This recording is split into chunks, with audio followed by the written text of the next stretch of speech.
नमस्कार। इस समय हम लोग सेंटर ऑफ बायोमेडिकल रिसर्च में बैठे हुए हैं और हमारे साथ यहाँ के निदेशक हैं प्रोफेसर आलोक धवन। सर, हमें सेंटर के बारे में बताएं। देखिए, सेंटर 1999 में हमारी जो उत्तर प्रदेश की सरकार है उसने इसको इस्टेब्लिश किया centre for biomagnetic medical resonance के लिए।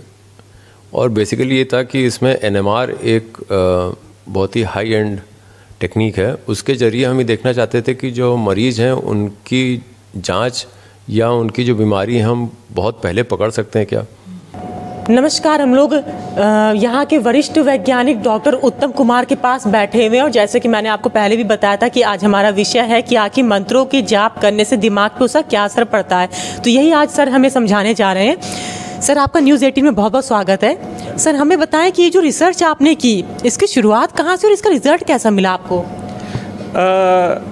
देखिए, सबसे महत्वपूर्ण चीज़ ये था कि आजकल तनाव भरी ज़िंदगी है और काफ़ी लोग विभिन्न प्रकार के तनाव से जूझ रहे हैं और इस वजह से बहुत सारे मस्तिष्क के ऐसे विकार उत्पन्न हो रहे हैं जिससे कभी कभी लोगों को सामना करने में बड़ा मुश्किल हो रहा है। तो जब हम लोगों ने इस विषय पर काफ़ी अध्ययन किया और जानने की कोशिश की कि इस तरह के विकार के लिए क्या संभव उचित इलाज हो सकता है, दवा के अलावा ऐसी क्या चीज़ें हो सकती है जो आपके मस्तिष्क को उस तरह से फ़ायदा पहुंचाए जिससे बहुत तरह के मनोवैज्ञानिक बीमारियां से आप दूर हो सकें। तो उसी में ध्यान में रख के हम लोगों ने सबसे पहले सोचा कि वैदिक काल से मंत्रों के बारे में काफ़ी चर्चा की गई है और बहुत सारे ऐसे मंत्र हैं जिसका स्वाभाविक रूप से ब्रेन के ऊपर, उसका मस्तिष्क के ऊपर प्रभाव देखा गया है और लोगों ने लिटरेचर में बताया है कि इसके बहुत अच्छे प्रभाव पड़ते हैं। हमने सबसे पहले जानने का प्रयास किया कि ओम ध्वनि का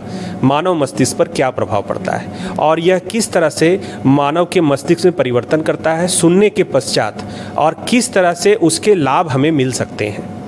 तो सबसे पहला अध्ययन हम लोगों ने इस पर किया। दूसरा अध्ययन हम लोगों ने किया कि जो लोग वैदिक शिक्षा लेते हैं, जो लोग वैदिक मंत्रोच्चार करते हैं लंबे समय तक, जो इसकी गुरुकुल में जाके उसकी शिक्षा ग्रहण कर रहे हैं, तो वो जो लंबे समय तक वैदिक मंत्र का उच्चारण करते हैं या उसको संस्मरण करते हैं, उसका क्या प्रभाव मस्तिष्क पर पड़ रहा है। सर, लगभग कितने लोगों पर रिसर्च की कि उनकी एज क्या थी।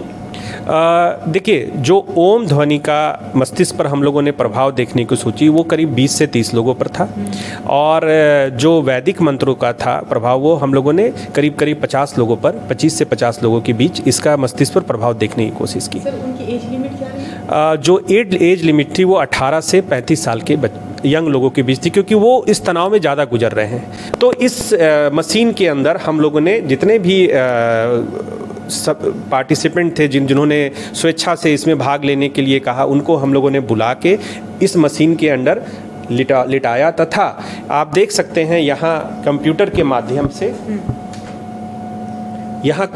माध्यम से आप जो भी चीज़ें यहाँ दिखाएंगे वो अंदर मशीन के अंदर उसका प्रतिबिंब आता है। तो जो भी ध्वनि या जो भी शब्द हम यहाँ सुनाएंगे वो अंदर मशीन के अंदर इंसान लेटकर उसको सुन सकता है हेडफोन के जरिए।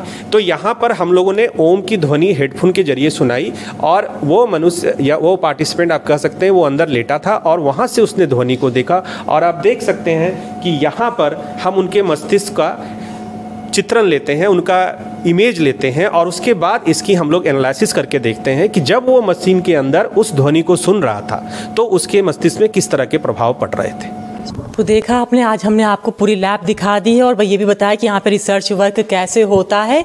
यहाँ की आगे और कुछ भी जो रिसर्च होंगे वो भी हम आपको दिखाते रहेंगे समय समय पर। तो ऐसी और जानकारी के लिए जुड़े रहिए मेरे साथ। मैं लखनऊ से अंजलि सिंह राजपूत, न्यूज़ 18।